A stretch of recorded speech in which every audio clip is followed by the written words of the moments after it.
Sí, ya, pues era que se está oscureciendo más temprano.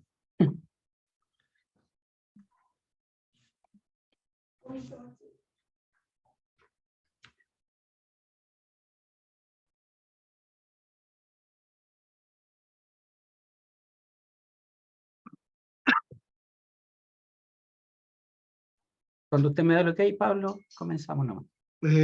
Ya falta un minuto. Dijimos que esta CSB, que no sé quién es, están las puras iniciales, si no logra hacer funcionar el sonido. Eso es un tema de tu computador, de tu configuración, porque acá todos estamos escuchando bien. Abre el micrófono, es lo más evidente que puede ser. La parte inferior derecha, izquierda, perdón, de la pantalla de Zoom, hay un icono del micrófono que puede estar bloqueado.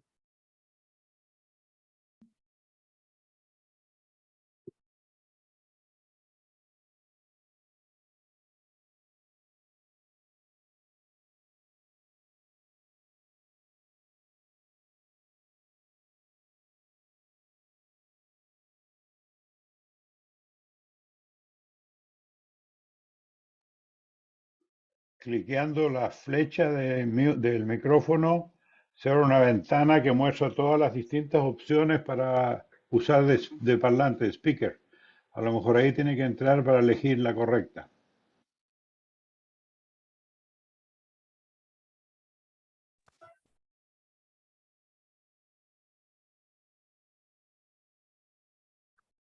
Al menos CSB, que no sé, insisto quién es, se ve el micrófono habilitado, el de tu conexión.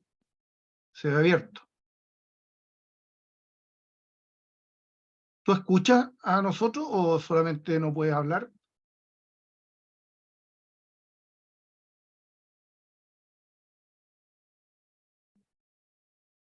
Se desconectó. Ya. Es lo mejor. El master reset de repente es lo que funciona. Ya, yo creo que siendo las 8 minutos, deberíamos partir en honor al tiempo y a quienes se conectaron a tiempo también. Bienvenidos a nombre de Achaya, muchas gracias por conectarse a esta nueva charla de astrofotografía que la ha gestionado internamente nuestro consocio Felipe Escárate, y en esta oportunidad Felipe León, que ya en algún momento nos dio una charla muy buena, va a ser quien va a exponer este tema que tiene que ver con astrofotografía con cámaras CMOS, que muchos ya usan o usamos cámaras con este tipo de tecnología. Así que lo mismo de siempre, apaguen sus cámaras, apaguen sus micrófonos, si quieren hacer consultas que sean en vivo, y las levantan la mano o abren el micrófono particularmente y mencionan que quieren hacer una consulta para que Felipe la responda oportunamente. Así que bien, Felipe, proyecta nomás y el escenario es tuyo. Muchas gracias. Buenas noches, Pablo. Saludos a todos desde Concepción. Sabino, eso nomás. Hola, Sabino. Ok. Ya, vamos a empezar. Bueno, como les comentaba en la previa a la charla a Pablo y a Felipe, que estaba conectado también, esta charla está basada en una charla que hay ya publicada en YouTube del señor Robin Glover, que es el desarrollador de SharpCap, un software que algunos usamos, algunos ocupan para adquisición, otros ocupan para, en mi caso, yo lo ocupo para hacer alineación polar antes de las sesiones. Y la charla es muy buena, la he visto muchas veces, tomé muchos apuntes cada vez que la veía, y eso finalmente, esos apuntes se transformaron en esta presentación, agregando algunas cosas más que en el camino dudas que me iban surgiendo. Vamos entonces con la presentación.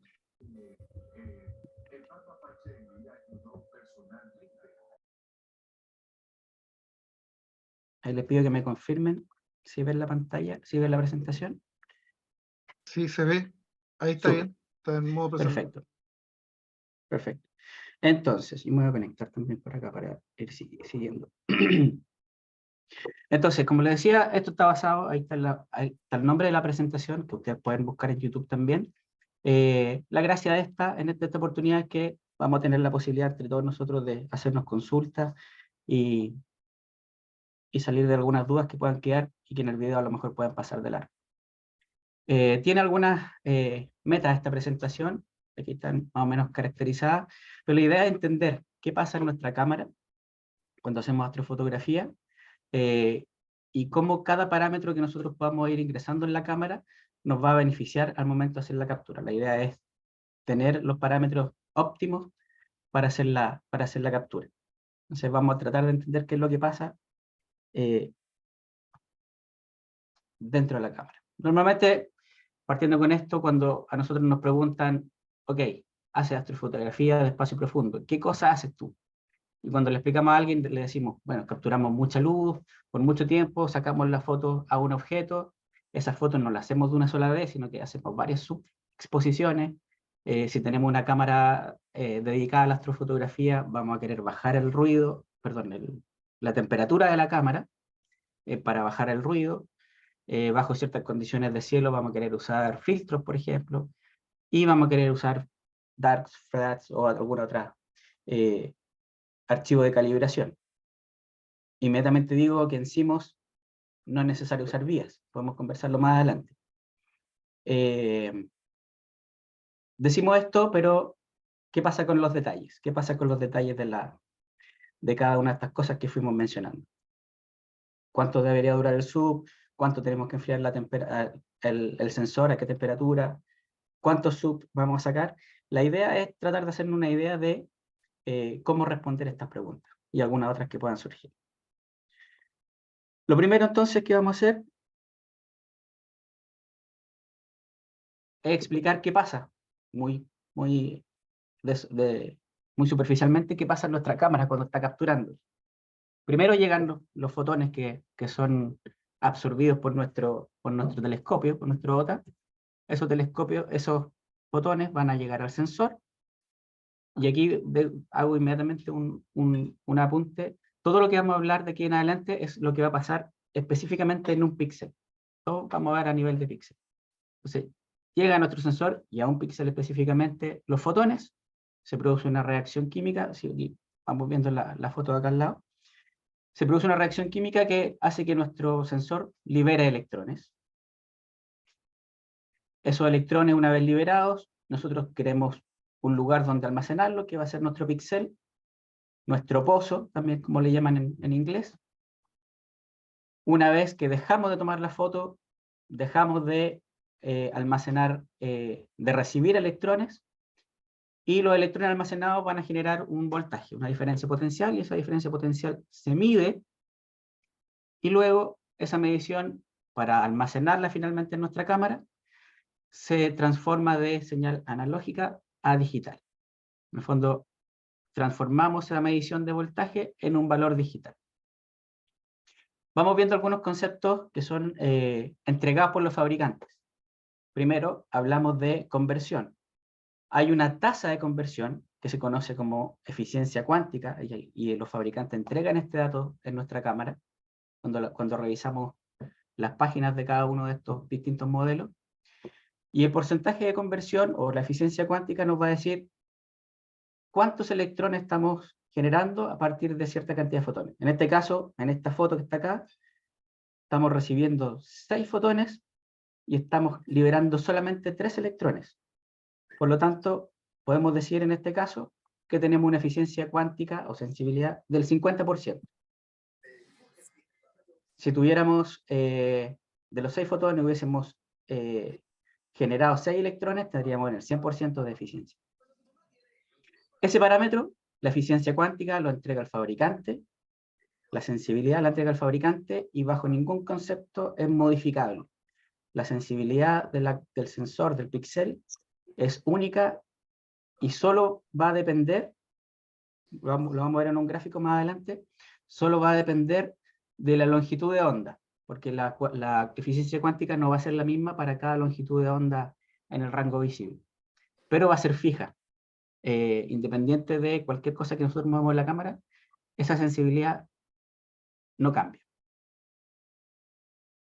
Luego mencionamos que los electrones tenían que ser almacenados, y aquí hay otro dato que nos entrega el fabricante, que es la capacidad de pozo lleno, el full well capacity, también se conoce como la capacidad de saturación, y finalmente lo que nos dice el fabricante es cuántos electrones va a poder almacenar un píxel como máximo. Más allá de eso, no vamos a poder almacenar nada más. Esa capacidad también es única y solo va a variar, vamos a ver más adelante, que solo va a variar el full well efectivo. Vamos a poder ocupar menos porcentaje del full well bajo ciertas condiciones, pero la capacidad máxima del píxel va a siempre ser la misma.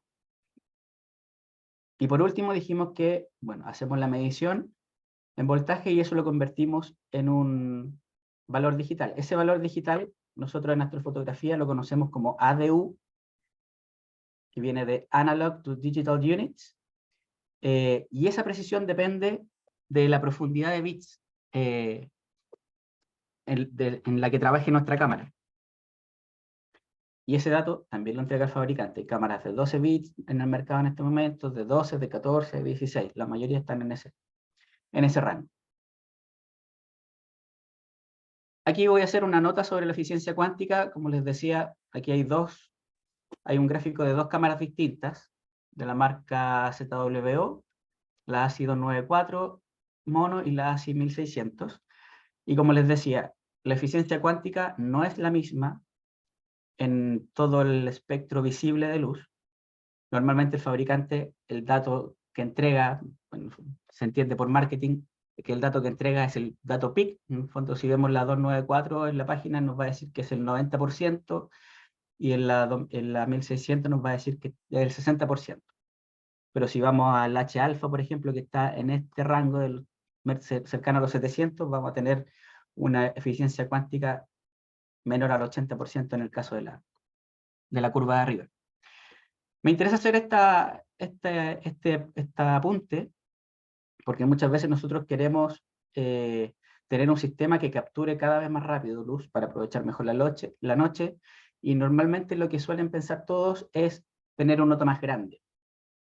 Y obviamente esa es una inversión importante. Probablemente si cambio a un nodo más grande, eventualmente tendría que cambiar la montura o mejorar las capacidades de seguimiento de mi montura, etc.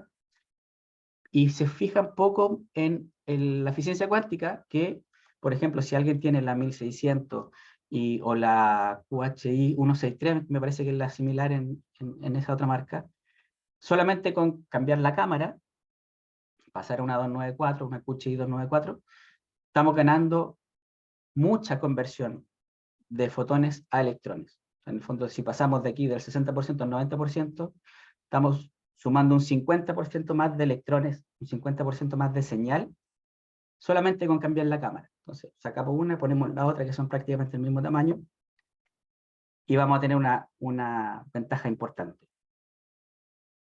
Entonces, pongamos la atención a este parámetro si queremos hacer algún cambio de equipo. Y por otra parte, quería también aclarar el tema de la profundidad de bits. No sé si todos conocen el concepto.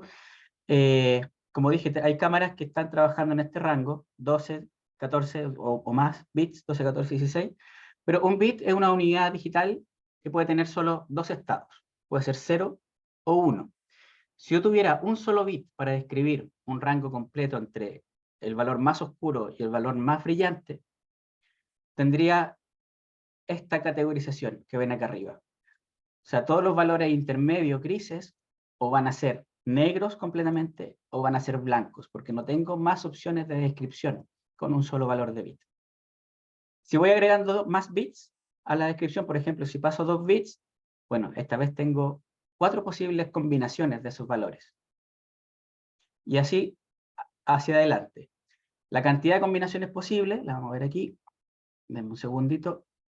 Primero, entonces para aclarar el concepto, de la profundidad de bits va a depender cuántos ADUs vamos a tener disponibles en nuestra cámara. En el fondo, cuántas subdivisiones vamos a poder hacer para describir un rango completo que va del oscuro máximo hasta el blanco. ¿Cuántos ADUs vamos a tener disponibles? Aquí está la fórmula, sería 2 elevado a la profundidad de bits de nuestra cámara. Si estamos en 12 bits, ese valor es de 4096. Estamos en 14 bits, ese valor es de 16.000 y fracción. Y para los afortunados que tienen cámaras de 16 bits, están alrededor de los 65.000 y tantas subdivisiones. Y aquí solamente hacer un punto aparte. Hay algunas cámaras, especialmente aquí centrándonos en las cámaras DSLR, que trabajan internamente a 14 bits. Estoy hablando de, no sé, por las Canon Rebel, la T5, T7, la D60, 70, D80, 90D, 60, etcétera, todas esas. Lo mismo con las Canon similares, las Nikon similares. Y me parece que las full frame también trabajan, todas internamente en 14 bits. Pero luego el archivo, si uno lo abre en algún programa de edición, el archivo uno lo lee y va a decir 16 bits.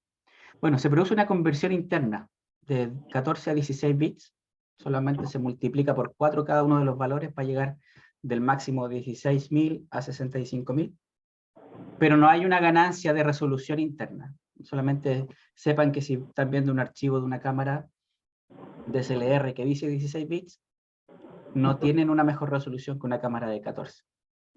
Solo como punto aparte. ¿Alguna duda hasta aquí o seguimos? Seguimos entonces. Esta pregunta que dice aquí, ¿cómo sería la adquisición con una cámara perfecta? Es tal como lo presenta el señor Robin Glover en su charla. Nos dice que la cámara perfecta puede capturar todos los fotones que va a recibir van a generar un electrón que no va a tener ningún tipo de error ni ruido en ninguna parte del proceso de captura y conversión, que termina de tomar una foto y empieza inmediatamente a tomar otra, así que no pierde información entre cada foto. Y además puede almacenar la cantidad de píxeles, la cantidad de electrones en sus píxeles que uno quiera. Una cámara perfecta en todo sentido.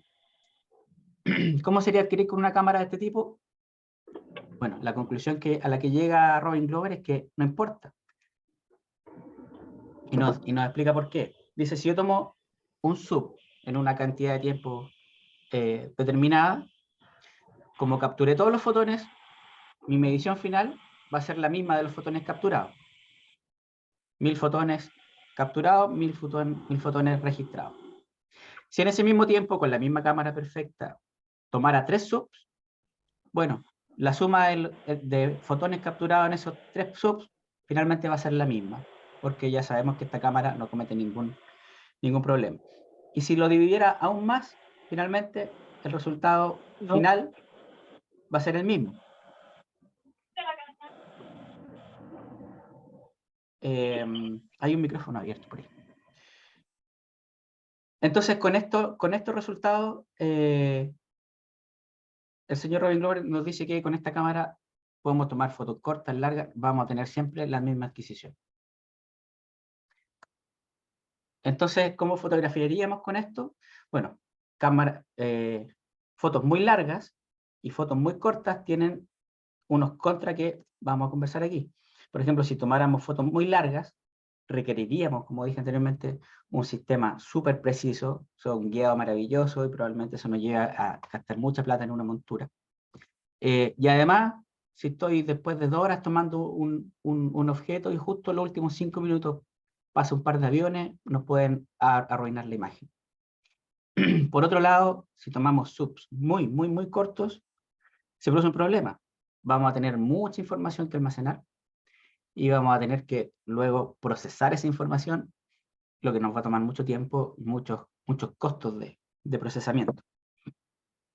Entonces, dicho esto, no hay que hacerlos muy cortos, no hay que hacerlos muy largos, pero como la cámara es perfecta, podemos nosotros definir un valor que nos acomode, quizá 1 minuto, 2 minutos, lo que puede ser nuestra montura, pero no nos dice nada más, no nos dice que tiene que ser un valor preciso de tiempo. Entendiendo eso, pasemos a ver qué pasa con las cámaras en el mundo real.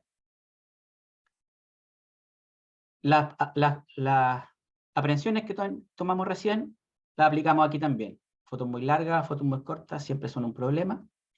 Pero además las cámaras del mundo real, digamos, tienen algunos inconvenientes. Por ejemplo, no tienen eficiencia cuántica del 100%. Algunas se acercan mucho, pero podría no ser el caso de la mayoría, de lo que tiene la mayoría. Entonces, si hacemos un zoom muy cortito, probablemente a lo mejor no vamos a tener nada de señal en una foto corta. Por otro lado, si hacemos fotos muy largas, nuestros píxeles se van a llenar y van a dejar de contar electrones. Nos va a dar un píxel completamente saturado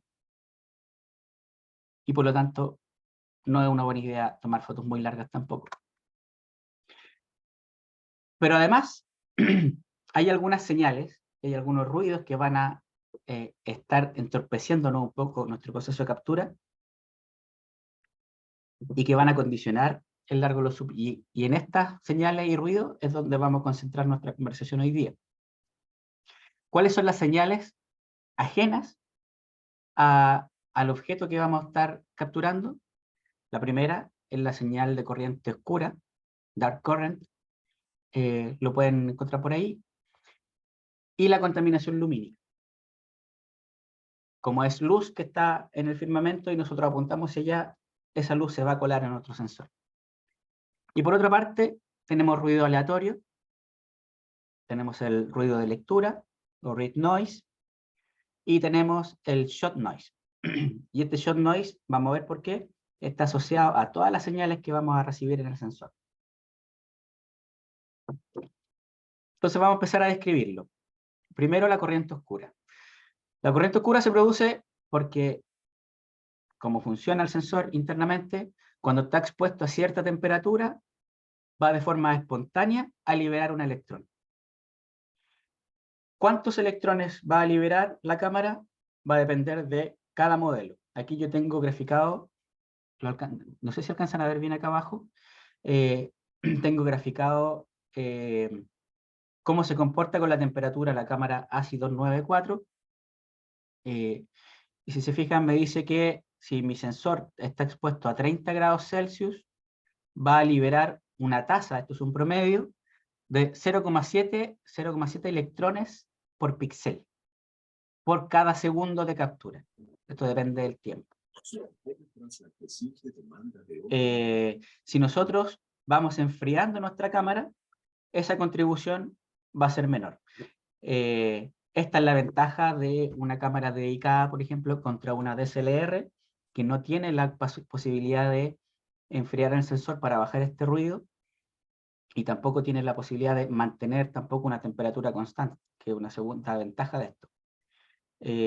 Entonces, si vemos que si bajamos de 30 grados Celsius a 10 grados Celsius, hay una tremenda mejora. De 0,7 bajamos a de 0,1. Pero si bajamos 20 grados más, la ventaja ya no es tan grande como el primer salto que dimos. Entonces, ¿cuánto más bajar? ¿Cuánto más enfriar la cámara? Vamos a dejar esa pregunta stand-by y vamos a ver el segundo componente de señal ajena en la captura, que es la contaminación lumínica. Asumo que aquí todos conocemos la escala de Bortle, que nos dice que un cielo con mucha contaminación lumínica, como donde vimos nosotros aquí en Santiago, va a estar en una escala de 8-9, y sitios alejados de grandes polos lumínicos van a tener una escala más baja, 3, 1, etc. ¿Cómo contribuye la contaminación lumínica en la adquisición? Bueno, aquí depende mucho de cuáles son las capacidades de nuestro sistema óptico, porque depende de cuál es nuestra razón focal, cuántos fotones finalmente van a terminar cayendo en cada píxel. Entre más baja la razón focal, más píxeles, más electrones, más fotones va a recibir cada uno de nuestros píxeles. Esta tabla que está acá es un ejemplo muy específico para estas razones focales que están acá, y para una cámara que tiene, específicamente, es una cámara mono, tiene un 80% de eficiencia cuántica, está usando un filtro luminancia, y tiene un píxel de ese tamaño, 4,64 micrones. Cada uno de esos parámetros que yo mencioné, si varían, va a variar esta contribución de contaminación lumínica. ¿Cuánto? Por ejemplo, si pusiera un filtro RGB, este valor que ustedes ven en esta tabla, deberían dividirlo por 3. Si tuvieran una cámara de color, solo con filtro infrarrojo y UV, también deberían dividirlo por 3. Finalmente, lo que tiene la cámara de color son filtros RGB por cada píxel. Si tenemos filtros de banda estrecha, multiplicamos por este valor que está acá abajo. Entonces, la contaminación lumínica nos pone toda esta cantidad de electrones por píxel por segundo en nuestra captura. Entonces, tratemos de responder con esto la pregunta que dejamos planteada de ¿cuánto enfriar la cámara? Lo que propone el señor Robin Glover, recordemos que esto está basado en gran parte en esa presentación, es que lo ideal sería llevar la contribución de la corriente oscura, llevarla a un 10% de lo que está contribuyendo la contaminación lumínica. Voy a hacer un cambio aquí. Denme un segundo. Y aquí vamos a ver entiendo que se ve bien aquí.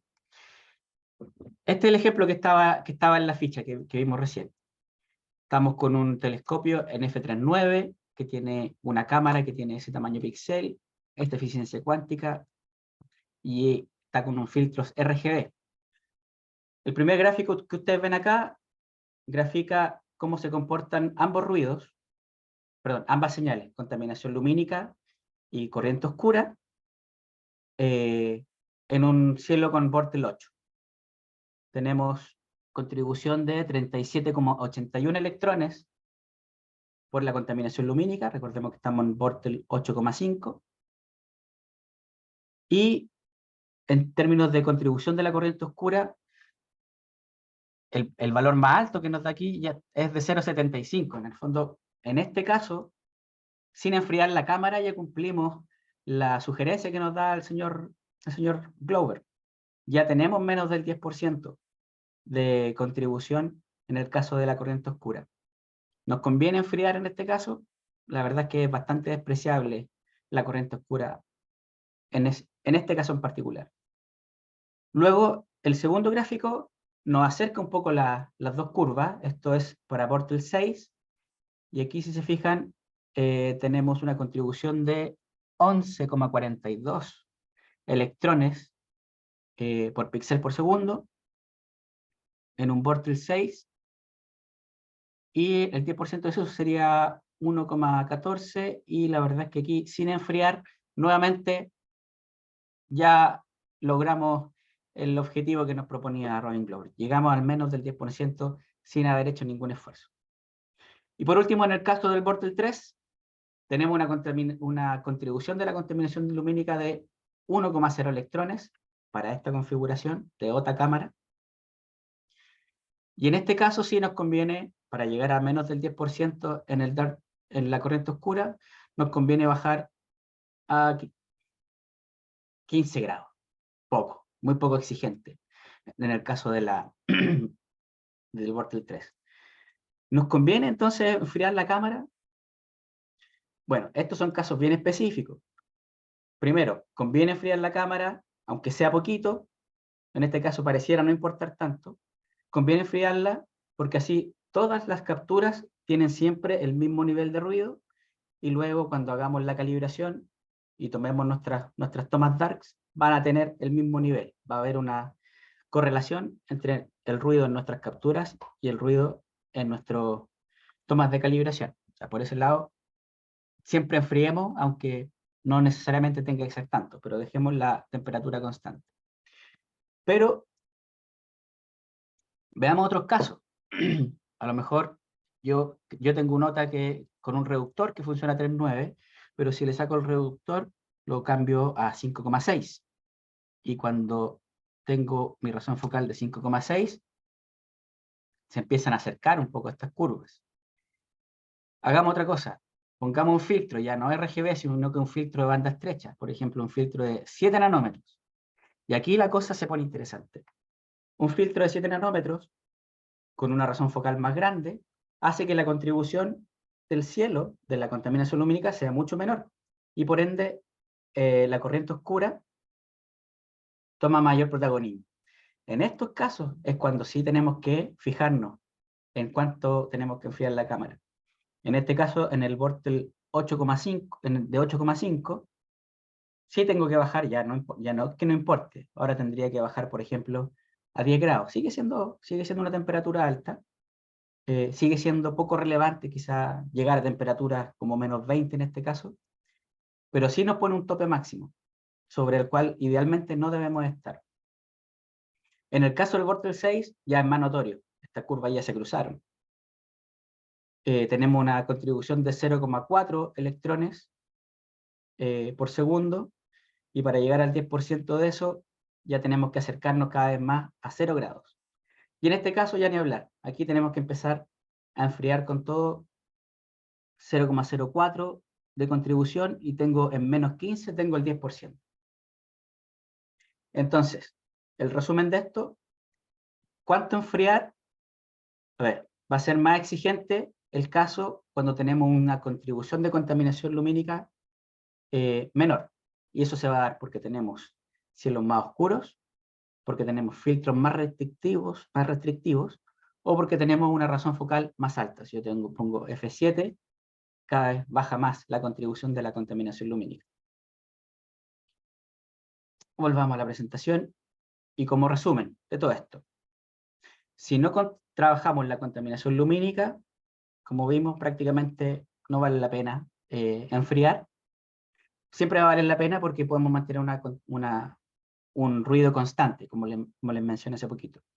Pero no en términos de ruido, no vamos a estar haciendo nada porque la contaminación lumínica va a ser tan alta que enfriar un poco o nada, la cámara no va a hacer diferencia.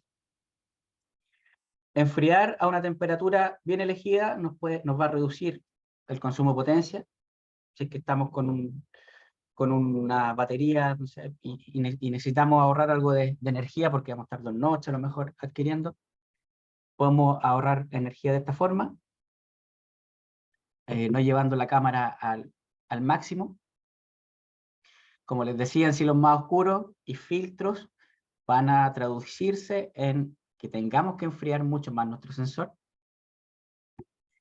Y finalmente, la recomendación, a pesar de todo lo que vimos recién, es como igual tratemos de llegar al valor más bajo y usar siempre un valor constante, porque nos va a ayudar a usar los mismos archivos de calibración en todas las noches de captura. Pero lo importante es entender qué es lo que está pasando. La idea no, como dice aquí, es no enfriar al máximo, porque sí. Dejo abierto si alguien tiene una duda con lo que hemos visto hasta ahora en cuanto a las señales que son ajenas a la captura de nuestro objeto. Hola Felipe, yo tengo una duda, una consulta. Cuénteme. Rodolfo, para acá. Hola, Rodolfo. Mira, bueno, primero que todo, muy interesante, gracias por la charla. Nosotros, bueno, yo llevo 1 año, 2 años más o menos en el tema, y en este punto especial, ejemplo, yo siempre me acostumbré a enfriar la cámara -10, porque uno escucha recomendaciones, porque genera menos ruido. Y con esto me descolocaste. Entonces, como tú dices que en Santiago el vol es 9, entonces, no sé, pues tomando lo que tú dices, con las condiciones acá en Santiago, enfriando la cámara al menos a 0 grados, digamos, a 0 grados, o con 5 grados, ¿te va a funcionar igual a dejarla a menos 10 grados? Mira, aquí es que en tema de ruido, lo que tú captas, porque supuestamente lo que yo entendía un poco era que entre menos fría esté la cámara, es menos ruido el que toma. Entre más fría esté la cámara, es menos ruido. Lo que vimos recién. Claro. Lo que vimos recién. Mira, voy a volver a la... a la diapo esta. Entre más fría está la cámara, vamos enfriando la cámara hacia la izquierda, menos píxeles, menos electrones adicionales vamos a tener en nuestra captura. Y eso, por lo tanto, nos va a dar una captura más precisa. Justamente lo que te decía, pues, en Bortel 9, en cielos muy, muy contaminados, es posible que el valor de enfriamiento no necesariamente tenga que ser tan bajo, porque justamente podemos tener mucha contribución del cielo, entonces la diferencia que vamos a estar haciendo abajo es poca. Pero va muy de la mano, lo que más reduce el efecto de la contaminación lumínica son los filtros. O sea, me imagino que si estás capturando desde acá, estás ocupando filtros de banda estrecha quizá, Sí, sí, un Extreme o el Ultimate, exactamente. claro.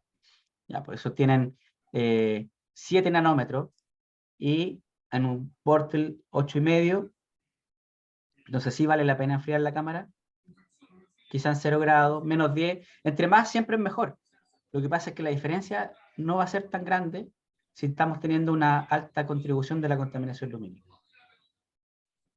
Ahora, por ejemplo, si alguien está capturando de Santiago con un filtro de 3 nanómetros, como el L Ultimate, me parece que es de 3 nanómetros, o hay filtros ya, los Antle de 3 nanómetros, fíjense que las curvas se acercan mucho más, y aquí sí que el enfriamiento tiene que ser sí o sí obligatorio, y un valor bien bajo. Todo depende de cuál sea la configuración del sistema. Entre más oscuro hagamos el cielo, más vamos a tener que enfriar. Gracias, Felipe. Sí.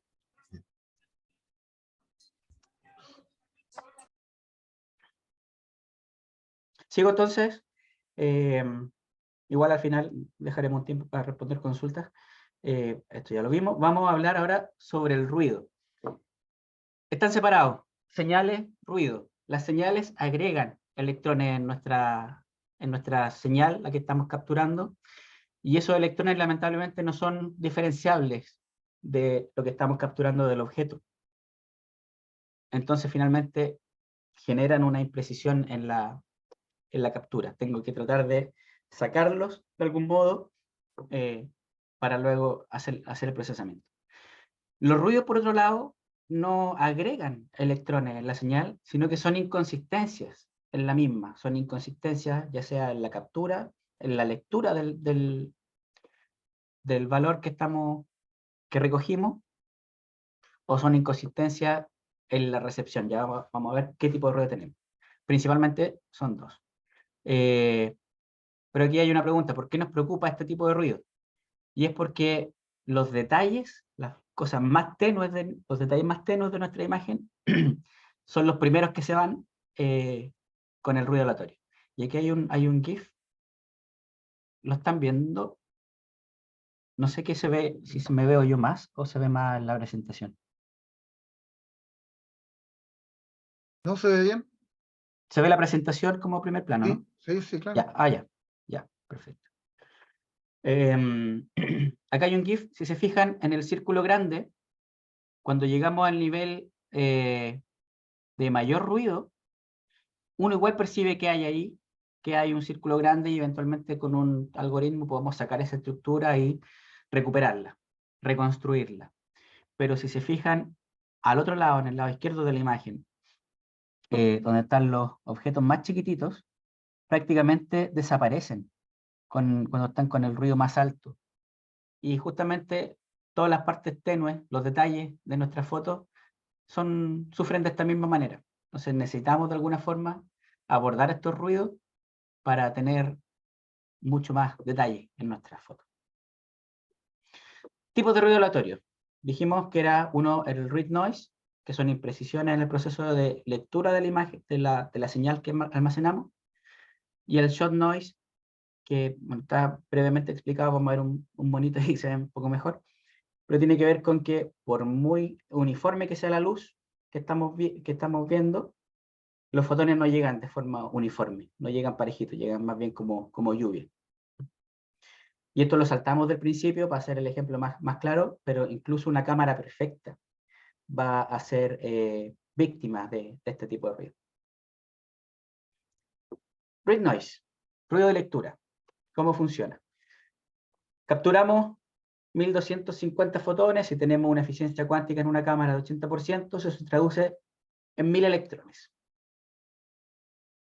Supongamos que tenemos 3 píxeles con 1000 electrones cada uno. Al momento de leerlos, la cámara en el primer caso me va a leer un voltaje un poquito más alto de lo que correspondería, que sería medio volt. 0,502, que correspondería como si fueran 4 electrones más, 1004 electrones, o podría leer menos. Esto tiene que ver solamente con la medición. Mide más voltaje o mide menos voltaje. Y obviamente esas mediciones finalmente después se traspasan a un valor digital, y ese valor digital, si se fijan acá, quedaron 3 valores distintos para que lo que a nosotros nos hubiese gustado que fuera siempre el mismo valor. Eso es lo que pasa con el ruido de lectura. ¿Cómo se mide el ruido de lectura? Hay un script en PixInsight que uno puede cargar flats, PIAs y darks, y hace un análisis de la imagen y te dice cuánto del ruido que había ahí en cada foto. El fabricante entrega valores también. Si revisamos un par de ejemplos, la ácido no, van a ver mucho esta cámara porque es la que tengo yo y por eso armé la presentación así, con este modelo.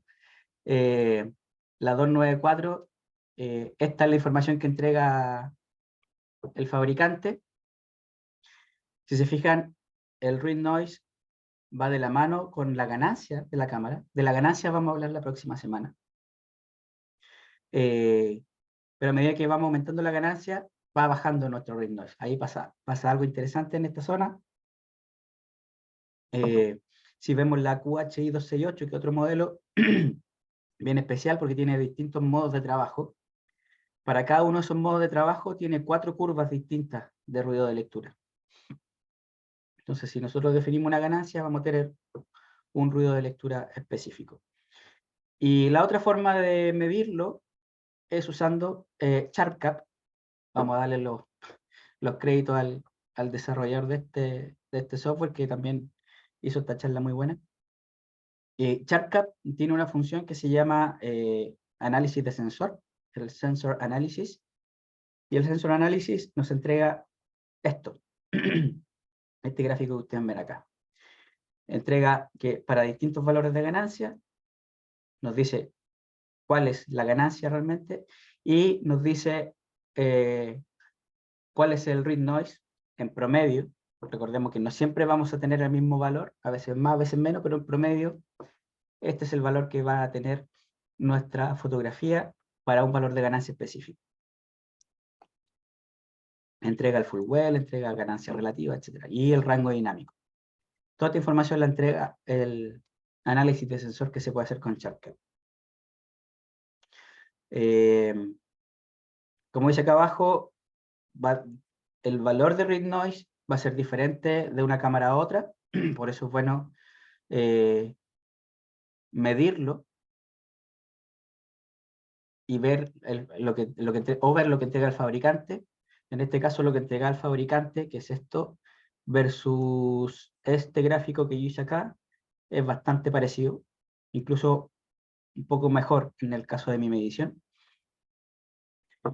Entonces depende de la cámara, y como vimos en los gráficos, depende o puede depender de la ganancia.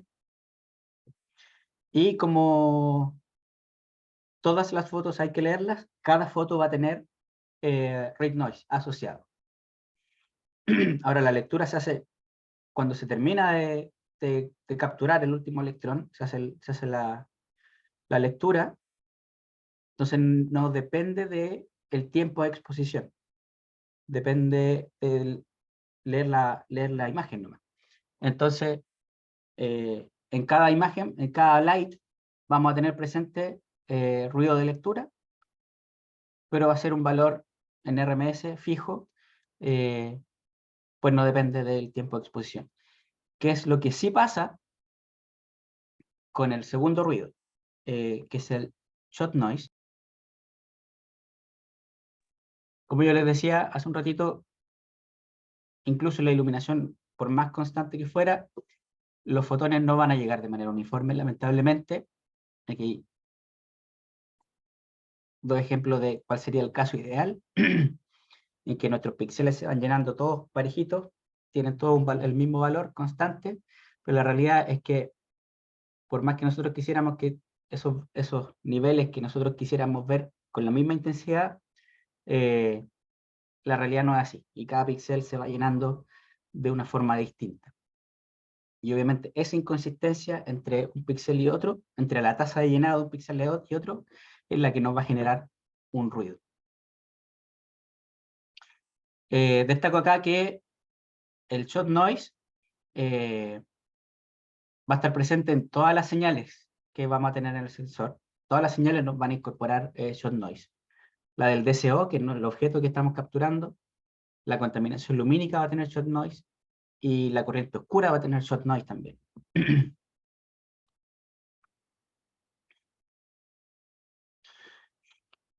Acá hay un ejemplo, hay dos ejemplos de píxeles adyacentes, digamos, capturando la misma cantidad de luz.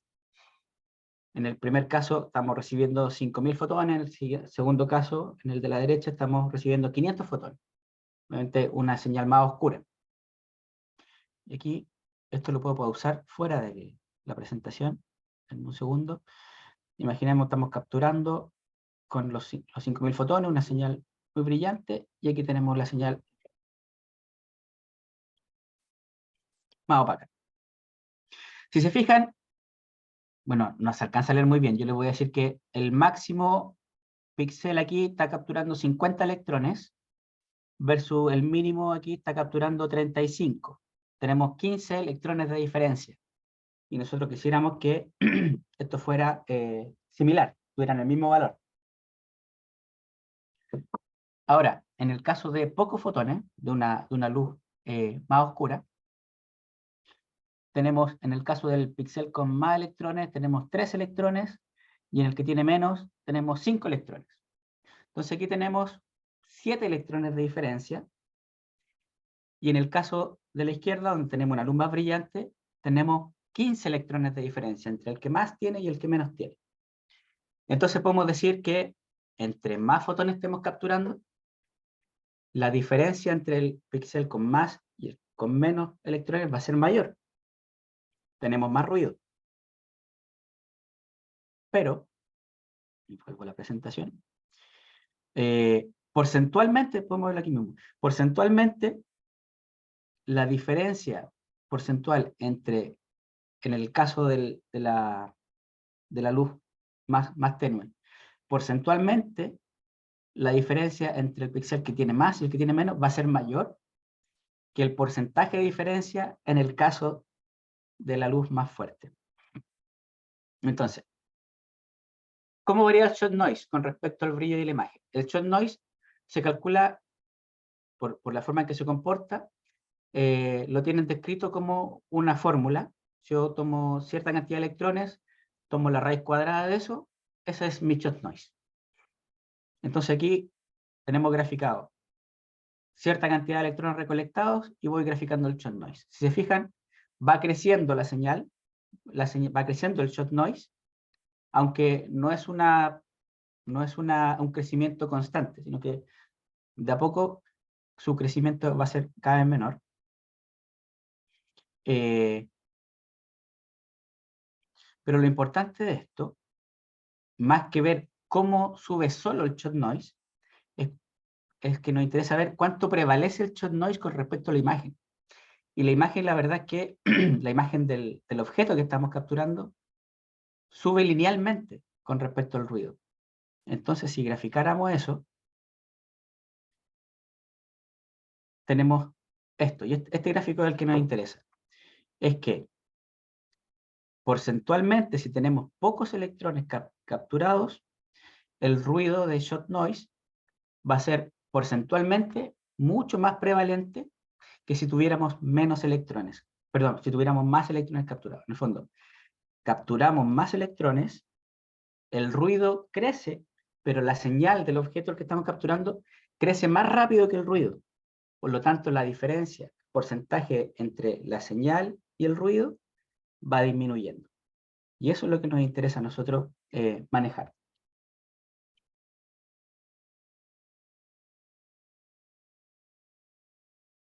A ver, esto, dato de vital importancia para lo que sigue de la presentación.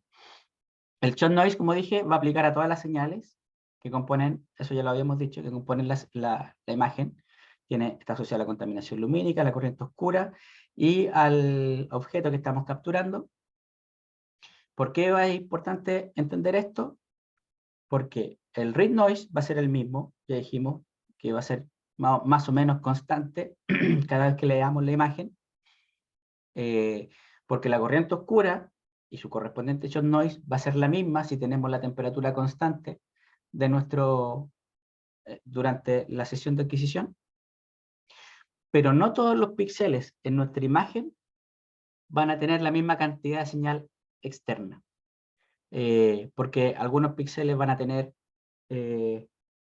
señal de nuestro objeto, digamos que una nebulosa y tenemos zonas súper brillantes con mucha información, y hay otras zonas de nuestra imagen que podrían tener solo fondo, solo background, ni siquiera una estrella, solo background. Y esas zonas son las partes más oscuras de nuestra imagen. Y como dijimos anteriormente, en las zonas más oscuras es donde el shot noise va a ser más prevalente, donde se va a notar más. Entonces, por eso nos vamos a enfocar en tratar de contener el ruido, buscando siempre lo que está pasando en las zonas más oscuras de la imagen.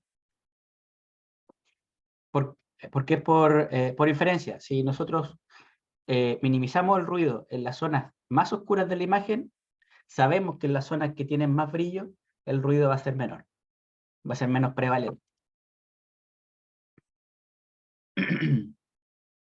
Entonces, ¿qué es lo que controla qué tan oscuro va a ser la zona más oscura de la imagen? Es enredada esta pregunta. ¿Qué controla qué tan oscuro se verá la zona más oscura de la imagen? Y nuestra respuesta es, nuevamente, la contaminación lumínica. La contaminación lumínica va a ser la que nos dé la base de nuestro background. Entonces, esta vez podemos hacer una asociación entre cuántos electrones estoy recibiendo por segundo, basado en las características de nuestro sistema óptico, de nuestra cámara y todo lo que vimos hace un rato,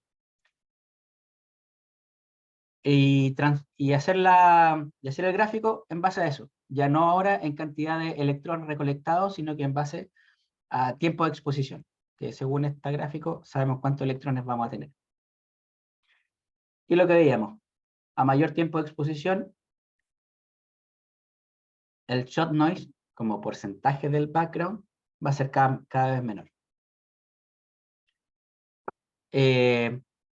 De este gráfico uno podría sacar la conclusión, ok, entonces, entre más larga exposición, menos ruido voy a tener.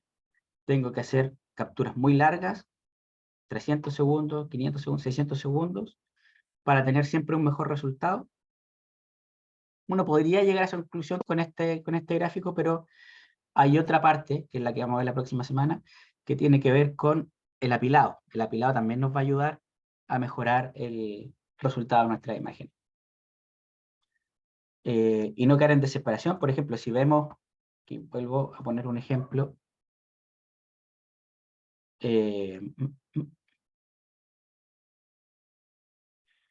aquí tengo el caso extremo inmediatamente, voy a cambiarlo solo para que lo veamos. Si tengo un cielo muy brillante, por el 8.5, 7 para arriba, con un filtro permisivo que nos deja pasar alta luz como un RGB, una buena eficiencia cuántica de la cámara, si yo grafico eso en tiempo de exposición, digo que en 300 segundos voy a tener el ruido de shot noise va a ser 1.35% del ruido de la señal de base. Es bastante poco y a lo mejor con eso podemos contentarnos. Pero nuevamente, ¿qué pasa si empezamos a exigir y hacer cada vez nuestro cielo más oscuro? Entonces, nos vamos inmediatamente al caso extremo. Pasé un Bortel 3 y ahora la misma exposición de 300 segundos subió el ruido de shot noise subió de 1% a 8%. Bueno, si quiero bajar del 5% con una exposición de 10 minutos, no bajo todavía del 5% de ruido. ¿Qué pasa si además pongo un filtro de contaminación lumínica, no, un filtro de banda estrecha, 7 nanómetros? Con 300 segundos de exposición, el ruido va a ser un 30% de la señal de fondo. Súper alto. Y ya si nos queremos volver locos con un filtro de muy banda estrecha, incluso con 600 segundos tenemos 30% de ruido. Entonces, ¿queremos en estos casos tomar fotos muy largas? No hay que volverse loco porque nos va a ayudar el apilado más adelante. Volvamos a la presentación. ¿Cómo se combina el ruido? Ponemos un ejemplo acá. Tenemos un red noise de 3 electrones, un shot noise de 4 electrones. ¿Cuál es el ruido total? La respuesta a eso es que tenemos 5 electrones de ruido total. Porque bueno, el ruido a veces el red noise, sumarnos un poco más de electrones, mientras el shot noise no está sumando menos. No siempre van a sumar los dos. Así que no es una suma directa. Se ha caracterizado esto, aquí hay un nombre de una cosa estadística, la distribución de Poisson, y nos dice que finalmente la suma de ruidos se va a hacer de esta forma, como un triángulo rectángulo. Entonces, donde cada cateto va a ser nuestro ruido y la hipotenusa va a ser el ruido total. Esta fórmula que ven acá es la que presenta Robin Glover como ruido total.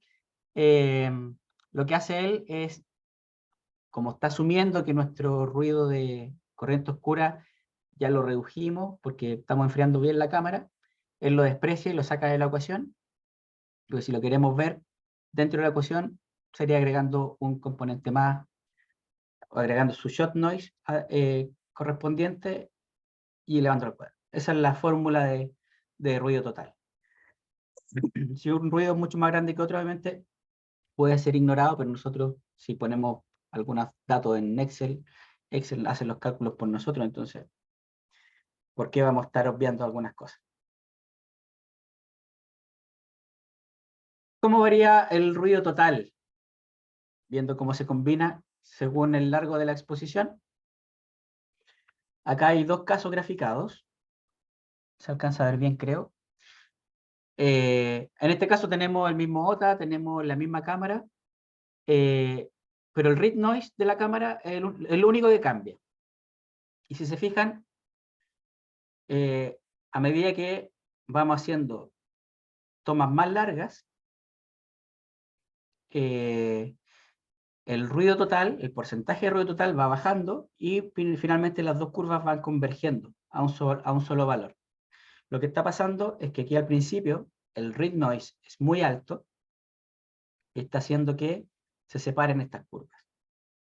Y después de un rato, el read noise pasa a ser insignificante y finalmente esta curva es solamente la curva por shot noise.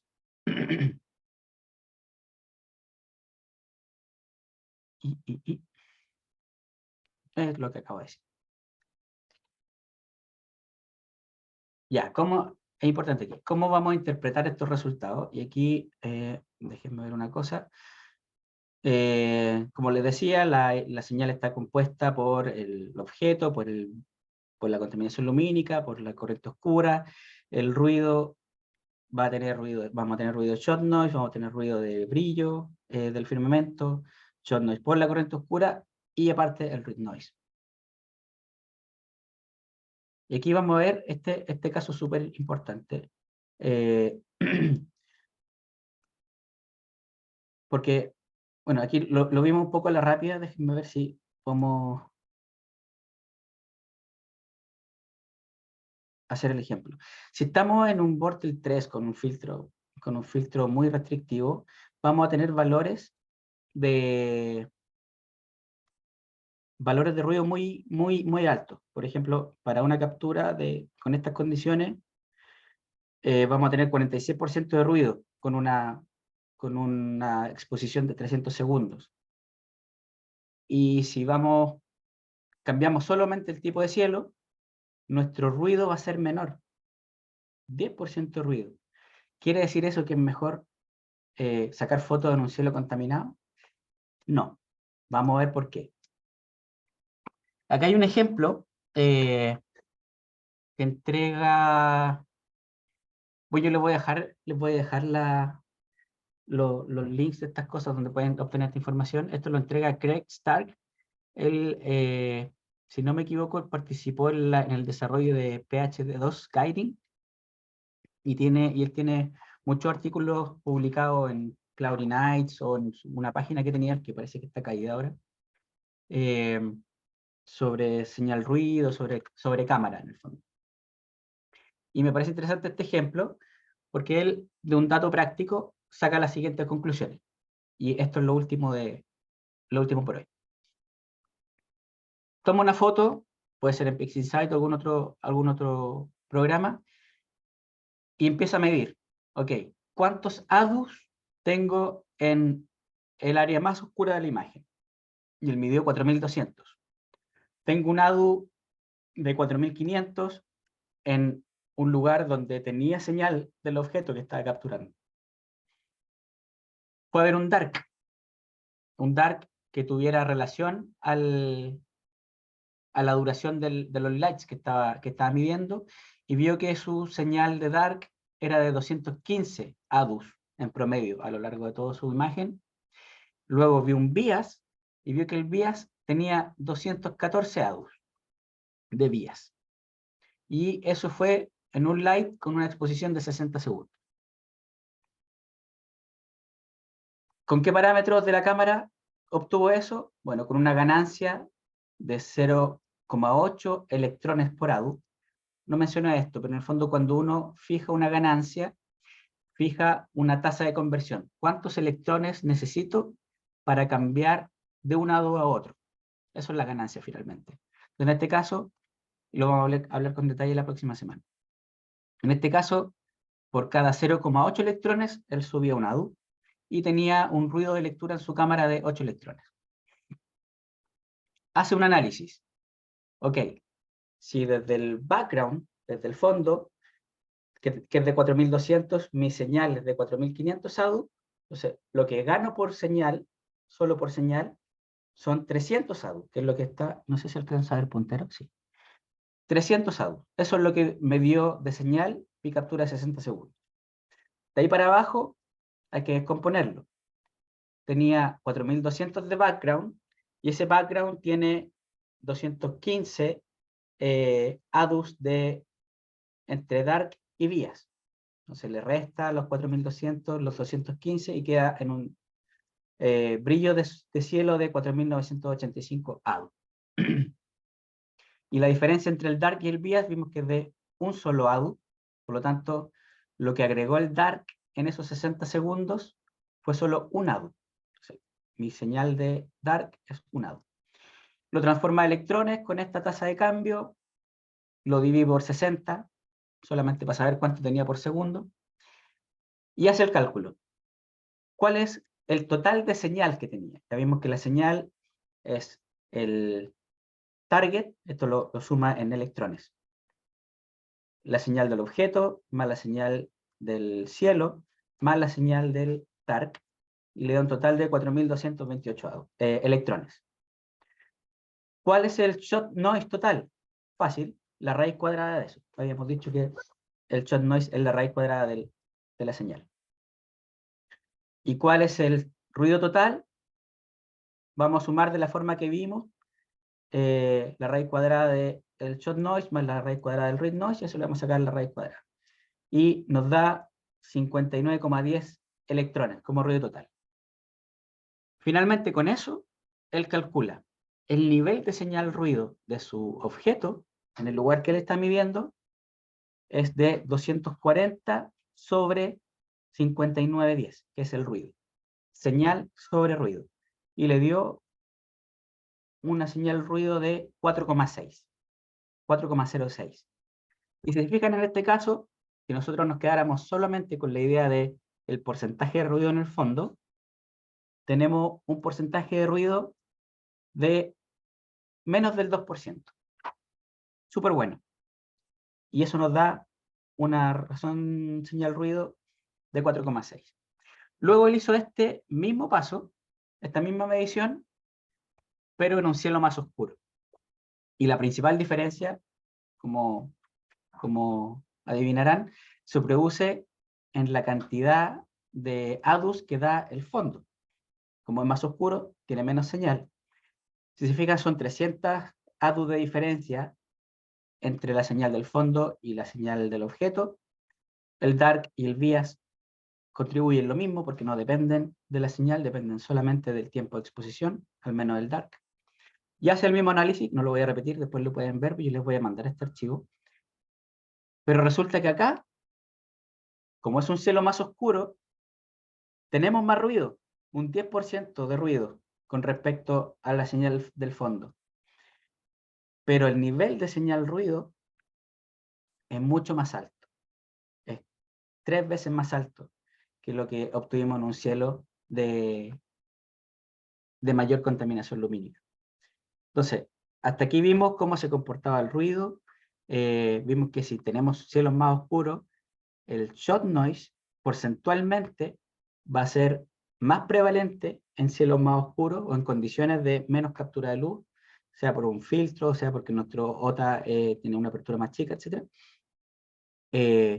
Pero finalmente no nos quedemos solamente con esos porcentajes de ruido, sino que veamos la foto completa, que es incorporando a la señal, al nivel de señal ruido, que finalmente es lo que va a hacer la diferencia entre las distintas imágenes. Por eso uno prefiere capturar en cielos más oscuros, a pesar de que tenemos mayor ruido, sí tenemos una mejor relación entre el ruido y la señal.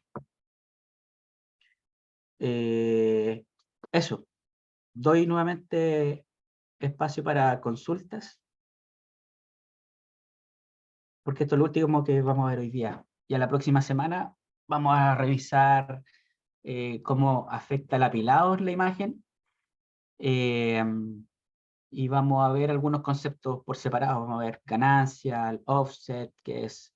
ya me acordé, pero algunas cosas más que vamos a ir aclarando con respecto a las cámaras.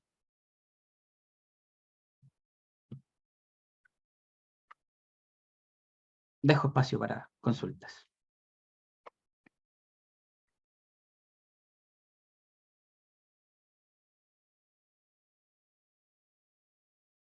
Dudas, consultas, aprovechen de hacerla. Primero que nada, agradecerte, Felipe, una muy clara explicación y exposición. Aprovechen de preguntar. Hubo un pimponeo de correos en el foro respecto de cámaras color y cámaras blanco y negro, recuerdo, hace unos días atrás. No sé si están las personas que estuvieron ahí conversando a través del foro presentes. No me acuerdo quiénes fueron. Pablo, yo le quiero hacer una pregunta a Felipe, pero no tiene nada que ver con esto. A ver. ¿Dónde compró el gorro? Claro, estaba el Colo-Colo. No, es de Nina, así que al final de que todos pregunten la señal ruido, te quiero hacer una pregunta y es sí o no, no más nada, muy cortito. ¿Ya? No hay problema, no hay problema. Gracias.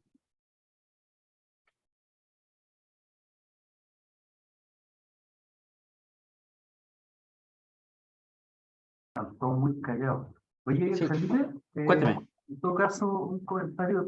Todas estas explicaciones increíbles que acabas de hacer en tu presentación, de repente está como toda esta ingeniería y todos estos cálculos un poco opacados, ¿no? Con todos estos parches nuevos que tiene Pixi para reducir ruido, por ejemplo. ¿Qué opinión tuya tenés al respecto?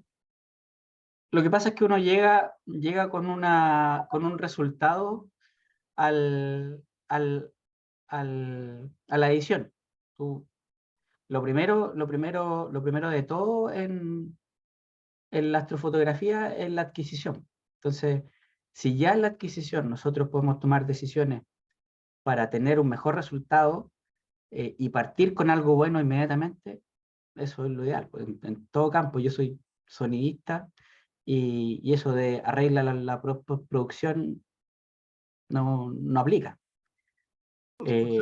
Siempre mejor si tenemos buena materia prima con la cual vamos a trabajar, mucho mejor. Entonces después, si tenemos que hacer reducción de ruido, por ejemplo, con algún programa que ocupe inteligencia artificial o alguna otra forma, con wavelets, siempre esas aplicaciones van a poder ser menos agresivas si partimos con menos ruido. Felipe, ¿Sí? bueno, como te dije delante, me tuve que desconectar y me conecté ahora al final. Sí, Pero una pregunta que siempre he tenido es, ¿cómo se ve afectado todo lo que explicaste en un cielo contaminado lumínicamente cuando le ponemos estos filtros de contaminación lumínica? Me refiero a que la señal, la relación señal-ruido mejora o es la misma al final del día. Como vimos acá, mejora. Es un Pero poco... lo que pasa es que llegué a la parte donde tú te cambiabas de cielo, pero estoy hablando del mismo cielo Bortle 8, Bortle 7, pero tú le pones un L-Pro, un multiespectra o lo que sea. Es ¿Eso que realmente mejora? el efecto del filtro va a ser el mismo que cambiarse de cielo. Imagínate que estamos en estos dos casos que están aquí en la presentación. No sé si lo están viendo todavía. Me fui muy para atrás. Ahí está. Estamos en el mismo cielo. Capturamos, tenemos en el background 4200 y luego ponemos un filtro. Ahora, estamos asumiendo que toda la señal que estamos capturando va a pasar a través de ese filtro. Entonces, por ejemplo, si aquí teníamos 300 ADU de solamente H-alfa, yo pongo el filtro y voy a seguir teniendo esos 300 ADU de H-alfa, pero todo el resto de contribución va a ser menor.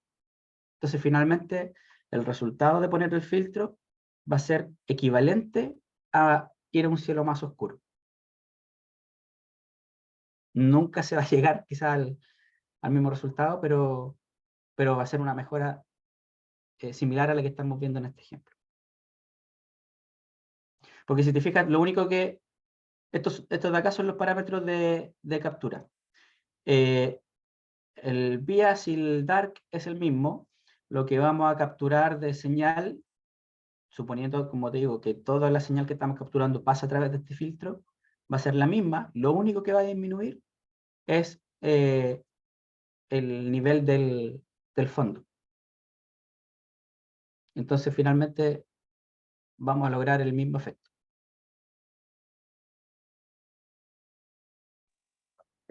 Muchas gracias.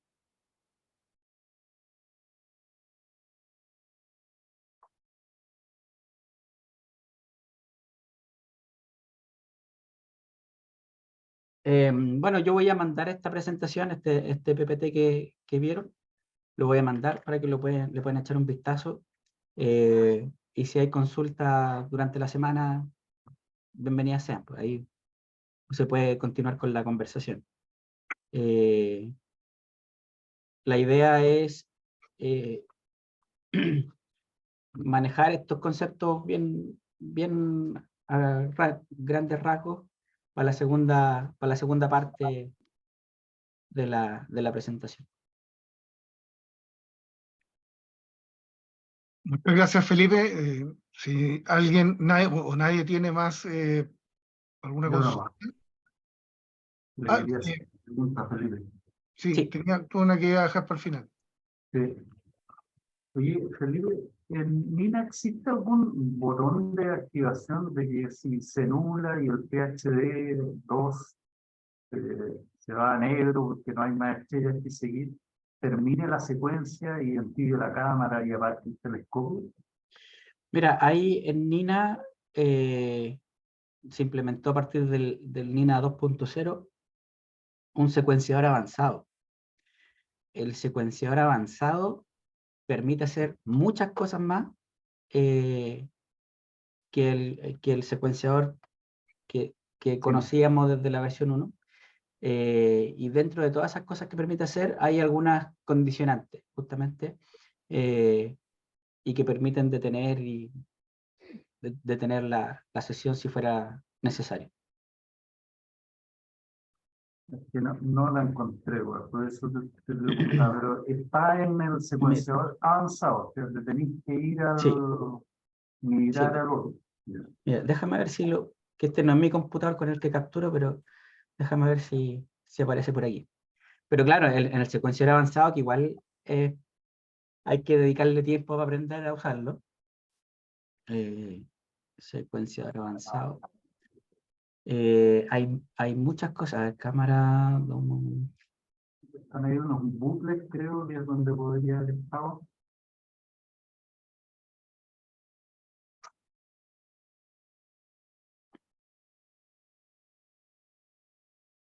Claro, a ver, aquí, por ejemplo, retomar el guiado, si es que fue interrumpido.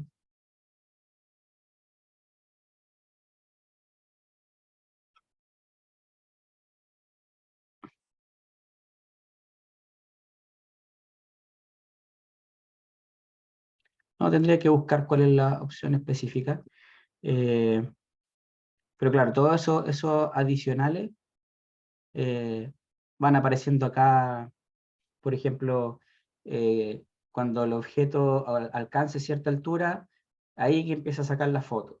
O que se cumpla tal hora, que ahí deje de sacar la foto. Sí, Eh, no me encontré, pero sí. este de irse para acá, para la casa, mismo por las nubes.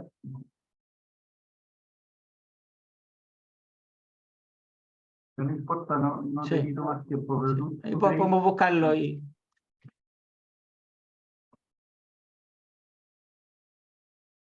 A ver, no. No, tendría que buscar una opción específica. La otra alternativa es buscar en los plugins. También se han desarrollado muchos plugins para Nina. De repente alguno de esos puede tener la opción que tú estás buscando directamente. Acá en los plugins, hoy, hace tiempo que no entraba, hay muchos. Habría que revisarlo, pero hay muchas alternativas nuevas que se van agregando a Nina y la mayoría se ocupa junto con el, con el secuenciador avanzado. Vamos a buscar esa alternativa, a ver si la pillo, la mando al grupo. la sopla y el miércoles. Eso, no hay problema. Ya, Felipe, muchas gracias. ¿Qué pasa? Chao, Pablo. No, bien, no hay más consultas, por lo tanto le agradecemos nuevamente a Felipe su excelente presentación y nos encontramos, quedamos a la espera del material que nos vas a proveer. Sí, También, se los mando ¿sí? se los mando al mail. Perfecto. Y Felipe Escárate se va a encargar de enviar el video de hoy día, a partir de mañana, al foro. Así que nos vemos el próximo miércoles, a la misma hora, en el mismo canal. Mismo canal. Ok. Gracias, muy Ya, bueno. Chao a todos, Buenas nos noches. vemos. buenas noches, muchas Gracias. gracias a todos. Buenas noches, Gracias, muchas Felipe, gracias. buenas Gracias a noches. todos y a Felipe Gracias, particularmente. Felipe. Un abrazo. Chao, Chao. chao. Chao, Buenas chao. noches, gracias Felipe. Gracias a todos, muchas gracias. Chao. Gracias Felipe, Muchas gracias. buenas noches. Gracias.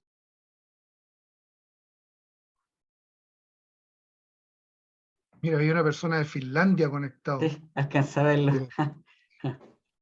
Ahí en el chat quedó. Qué buena. Amaneciendo en Finlandia, decía. Están a jueves ya.